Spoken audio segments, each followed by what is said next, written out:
Asylum আবেদনকারীদের ওপর বাড়ছে চাপ, স্বস্তিতে নেই হোম অফিস। বাজেট কমানোর জন্য কমানো হচ্ছে অ্যাসাইলাম আবেদনকারীদের রাখার হোটেল। সরকার দ্রুত এই বিষয়ে সমাধানে আসতে চায়, তাড়াতে চায় অ্যাসাইলাম আবেদনকারীদের। অ্যাসাইলাম বিরোধী মনোভাবও বৃদ্ধি হচ্ছে, বাড়ছে রাজনৈতিক চাপ। আইনজীবী ও মানবাধিকার কর্মীরা বলছেন, অ্যাসাইলাম বিষয়ে সরকারের সিদ্ধান্ত মানবাধিকার পরিপন্থী। বিস্তারিত জানাচ্ছেন সিনিয়র রিপোর্টার মোহাম্মদ রেজাউল করিম মৃধা। উন্নত জীবনের আশায় অনেকেই আসছে ব্রিটেনে, ফলে অ্যাসাইলাম প্রার্থীদের সংখ্যা বৃদ্ধির সাথে সাথে বাড়ছে বিদ্বেষ ও রাজনৈতিক চাপ। বিগত প্রতিটি সরকারই হিমশিম খেয়েছে অ্যাসাইলাম আবেদনকারীদের নিয়ে, বর্তমানেও তার ব্যতিক্রম নয়। সংকট নিরসনে সরকার রোয়ান্ডা পরিকল্পনা সহ বহুবিধ পন্থা অবলম্বন করছে, কিন্তু যারা সিরিয়া, গাজা সহ সংকটাপন্ন দেশগুলো থেকে এসে ব্রিটেনে আশ্রয় নিতে চায়, তাদের পরিণতি কি হবে? আমি 5-6 মাস এসে আইছি, আওয়ার পরে এদেশে আইয়া অ্যাসাইলাম ক্লেম করছি। করার পরে এখন তো থাকার জায়গা নাই, খাওয়ার জায়গা নাই, এখন কাম কাজও নাই। এখন আমরা কিতা করবো, কোনটা করার ফটো পাইরা মা দুকাইয়া।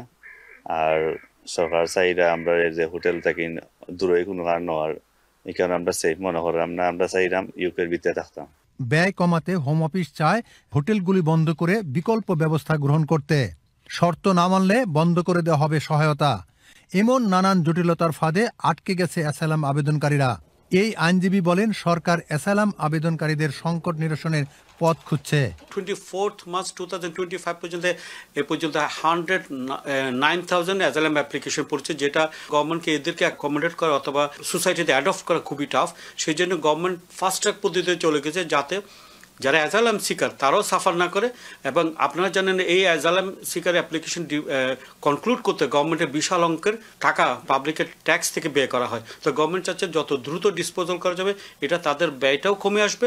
ওইদিকে যারা জেনুইন অ্যাসাইলাম সিকার তারাও ভোগান্তি থেকে বেঁচে যাবে এবং তাদের লাইফটা ইজি ওয়েতে চলে যাবে।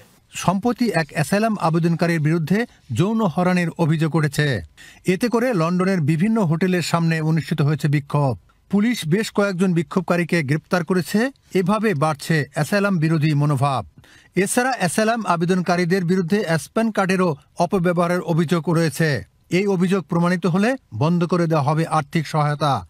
অ্যাসাইলাম আবেদনকারী বা মাইগ্রেন্টদের বিষয়ে হোম অফিসের নেওয়া বিভিন্ন সিদ্ধান্তে বারবার বাধার মুখে পড়েছে। বর্তমানে ইনলিগ্যাল মাইগ্রেন্ট অ্যাক্ট সহ যেসব নীতি প্রয়োগ করতে যাচ্ছে তা অধিকাংশই মানবাধিকার বিরোধী বলেও মন্তব্য করছেন মানবাধিকার কর্মীরা।